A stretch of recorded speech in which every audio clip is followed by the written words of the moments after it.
we're looking at challenges with staffing first responders. We wanted to make sure that people understood the Emergency Management Office is quite active right now in a wide scale of things, updating their plans and making sure that we're as responsive as possible. Everything from And that you're as trained as you need to be as town officials. We're working on that. Many of us have gone through the federal training to deal with emergency responses, and like you said, there's a lot that we need to become aware of.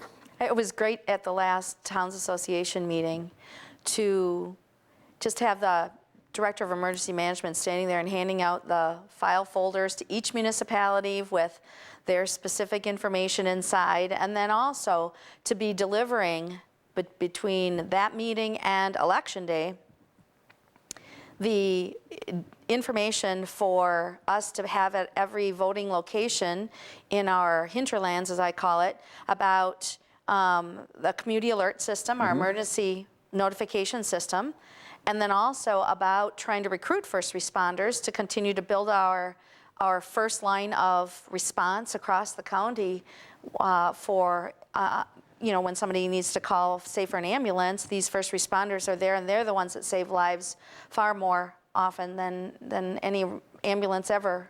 People often perceive that healthcare begins when the box arrives, but actually healthcare begins when the first trained professional arrives, and often that's the first responder.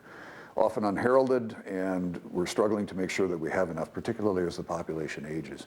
So the idea was fostered to reach out into these communities and let people know that there's a need. And I know that in my township, people were picking them up. We're going to be doing that again in November.